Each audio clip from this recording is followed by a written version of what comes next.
Hello, everybody. This is Michael Voss, Dragon of the Southern Tier. Happy to be here with you today. Today is very early in the morning on May 7th, and you may have seen one of my other podcasts just a little bit ago. And I wanted to talk about something that I think is important, a shocking bit of news. And you've probably heard about it in your local area, and if you haven't, you're going to. It's something that a lot of people haven't been paying a lot of attention to, but I think we should. And this is somewhat of a public service announcement. It's forward-looking because we're not getting a lot of forward-looking information because none of our leaders have been talking about, nor have they addressed what's going to happen in October. What's going to happen in October and November when the coronavirus comes back. Because there is no vaccine at this moment, and there probably won't be until 2021. Even if there is, much like the flu, it's still going to be here. It's still going to exist. Just like tuberculosis, there's medication on that. It still exists. And most likely, the coronavirus is going to exist. Now, I'm not here to talk about fear. I want to talk about preparation. I believe information defeats fear. Let's not look at this from, oh my God, how bad is this? And look at what can we do to help each other? What can we do to help ourselves? Because we have to look at that. We have to keep an idea. We have to look forward. Because right now, if we just believe in government, if we do nothing but rely on government itself, we're going to have a problem.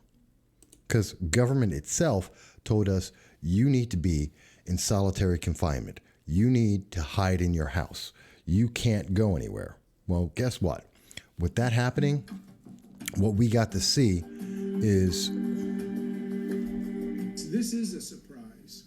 Overwhelmingly, the people were at home, where there's been a lot of speculation about this. A lot of people, again, had opinions. A lot of people have been arguing where they come from and where we should be focusing. But if you notice, 18% of the people came from nursing homes. No, let's stop right there. Yeah, but 66% of people were getting coronavirus in their homes. And that's where government locked us all up at. Social isolation. And you don't have to believe in the Reopen New York movement. But you can't hide from the numbers. Coronavirus is an airborne disease. It's out there. And you can say, well, we'll put on the mask and we'll go into the houses and we're going to hide from this thing. But the numbers are here. Yeah, it's in the nursing homes where also Governor Cuomo put elderly sick people. 18%. He did that. This is a guy that many Democrats want to replace Joe Biden as president. He put elderly people in who were affected with coronavirus and put it in nursing homes with the highest target risk groups. He did that. And he told the rest of us, you need to stay home. Stay home so you don't spread coronavirus, to stop coronavirus from spreading. And 66% of people got coronavirus in their homes. That's incredible. And a little bit later on in this video, which is from May 6th, coronavirus. It's shocking new cases where people who stayed at home. This is from CNBC. You know what? Look at that. People who are 51 and older, the target group we know that exists, predominantly with men, and very much in large proportions in the big cities, if you're black, are getting coronavirus. Okay. These are facts. It's not a question. It's not a maybe. It's a fact. You stayed home, you still got coronavirus. And guess what? Coronavirus, we heard May 5th, 2 days ago. We heard that the virus is now more contagious and it's mutated. And again, this is that fear, again, from CNBC. Except in that article from CNBC, what they happened to leave out, the new strain began spreading in February. And that included, and it spread to the United States and Canada. And it became the dominant form at the end of March. So it didn't just mutate. It already has mutated. We've already seen the impact of this mutation. It's already happened. But if we're relying on nothing but the news media that is promoting this message of fear, if we're only paying attention to our leaders who are acting out of fear, they don't have a plan, telling us to do things, it's not making you safer. So I want to focus on something that does give us a plan. And I want to pay attention to things that we can do something about. Keep in mind, a lot of cities across the nation, especially in, maybe not so much in the bigger cities, but definitely in some of the smaller, we're seeing it everywhere. Grocery stores are limiting food. They're limiting the amount that people can get. In the southern tier, Tops and Weiss and Price Chopper are limiting the amount of food people can get. If you're trying to buy fresh meat, chicken, drumsticks, London broil, meat, pork, chicken, you're being limited. And by the way, I personally can tell you that on May 6th, I went out and I was in one of the local stores in Maine's. There was nothing, the selection was gone. There's nothing there. They had like two types of meat. That was it. That's it. All of the fresh meat, whether it's pork chops or beef roast or whatever, chopped meat, just it was not there. We had to go, wound up going to Sweeney's. And hey, folks, keep an eye out for Sweeney's. It's almost in Tioga County. It's a lot harder. If you don't have a car, you're going to have trouble getting to this because it's nowhere near the city. It's almost in Tioga County. And if you were to get there, yeah, they have meat. And everyone was buying a lot of it. Not to hoard it, but because it's not somewhere else and you're getting limited. So taking these things into account, I'm trying to think of something and say, and I expect coronavirus will be back in October. It's absolutely reasonable to believe so. And we know that it's mutated. We know it's the contagious version here. It may mutate again. What do we do? Well, we haven't heard from our leaders, so hear from me and listen to me when I say this. Buy some canned meats. Buy rice. I'm not saying buy out the stores. Let's not go into fear. Let's not go into desperation. It's not like the toilet paper craze. That's not going to help anyone. But maybe if you got a deep freezer, get two things. If you don't have freezers, I don't have a deep freezer, buy canned goods. Get a couple of extra cans of soup. Get a couple of extra cans of, chili or beans. Get some rice. Get a couple of bags of rice. Maybe grow some potatoes. If you have the land, if you've got the room, spend the summer, till the soil, grow some potatoes. Prepare. Because in October, we're going to be going through this again. And I'm not trying to be partisan and political here. Yeah, I'm picking on Governor Cuomo because he's my state governor. But if you're listening to Governor Whitmer or Newsom or Chris Christie, you're hearing similar things. No one really has an idea of what's going to happen in October. No one has an idea of how to open up their states. They shut them down real easy, but like anything, it's easy to break something. It's very easy to break things. It's very hard to create things. We've seen the economy destroyed. It's very hard to get it rebuilt. It's easy to shut it down. It's not easy to turn it back on. And this process, even if we successfully can get it going forward, if we're not planning for the next step that's possible and probable, then we're not doing our full job. So I want to speak to you about, let's prepare. Not with fear, not because you're not going to die. 98% of the population is not going to die. If you're not in a high-risk group, you have even less of a concern with that.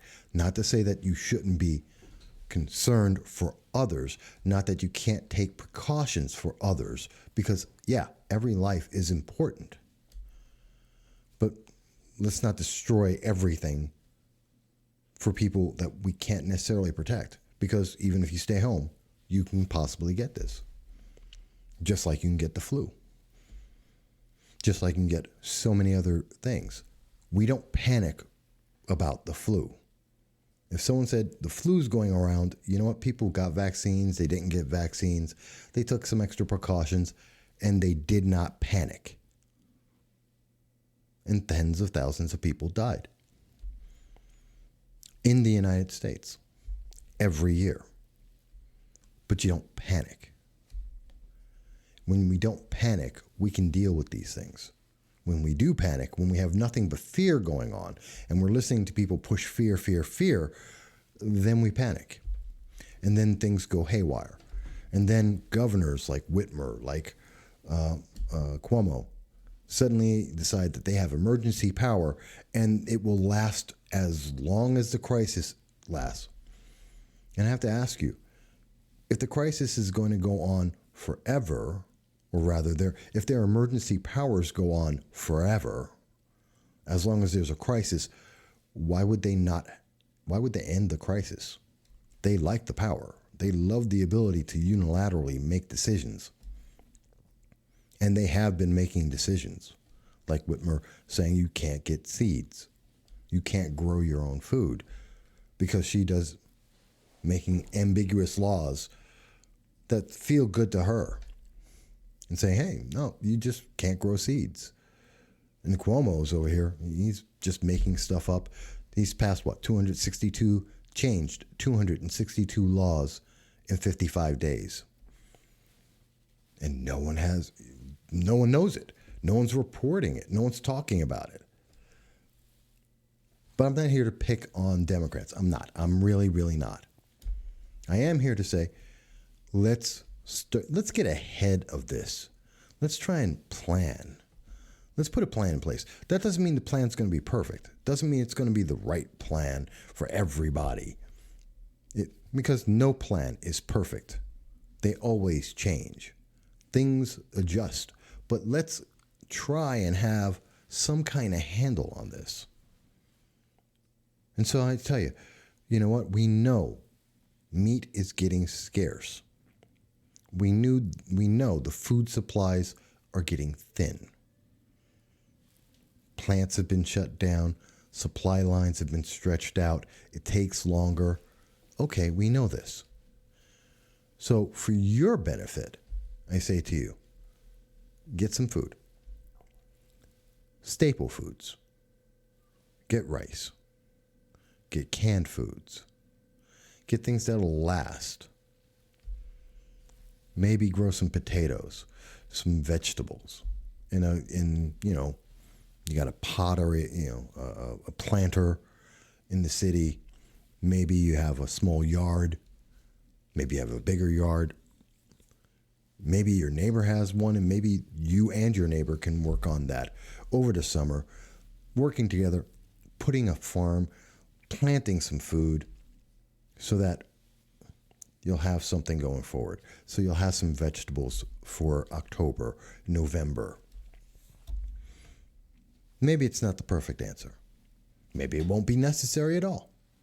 Maybe we will beat this coronavirus and will never appear again.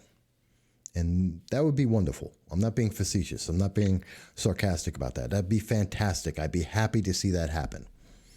I don't think it will. I don't think that's realistic. What is realistic is it's probably going to come back. And the supply lines that are already stretched out probably won't be back to normal. not what we would consider normal, like in January or in February. No, we'll be in the, quote, new normal world, which means there's not going to be as much food. It means stores are going to limit the amount of food that you can buy. Get ahead of that. Let's not wipe out the stores, but let's plan a little bit.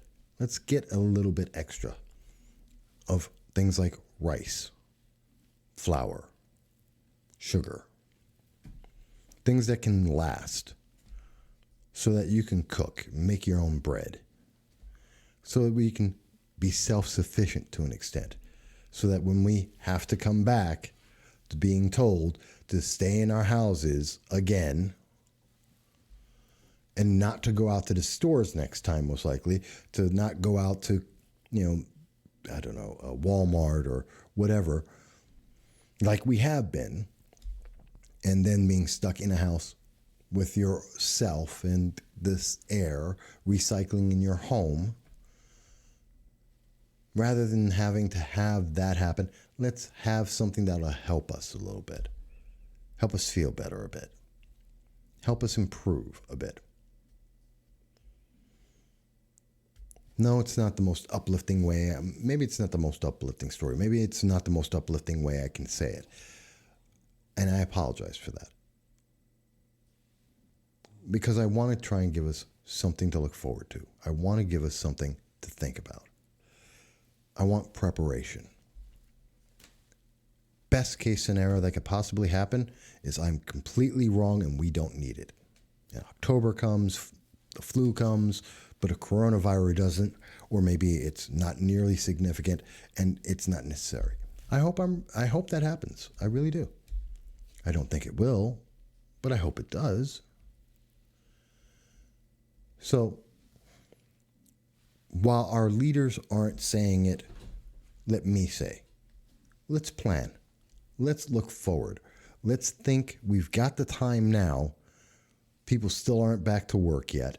They may not be going back to work before June 1st.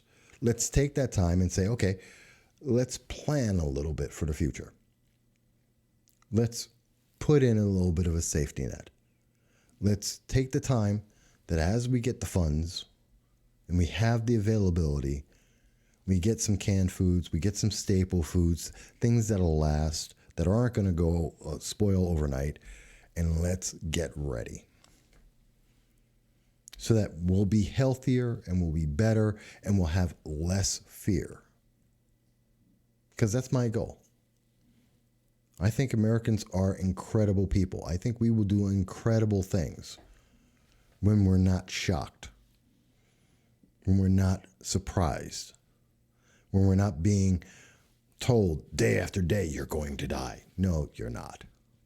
Day after day, I'm happy to say, no, you're not. And you will survive. And the more you can plan for the next thing, the better you're going to be. I remember when I was in California, and I remember the Northridge quake. And I thought for sure, the world's ending. It was incredible. Most incredible earthquake I've ever been in my life. And I've been through a couple. And the Northridge quake broke some buildings, destroyed streets. People were terrified, didn't want to live in their houses. They were living out in their lawns, me included. And we said, you know what, let's work together. Let's calm down.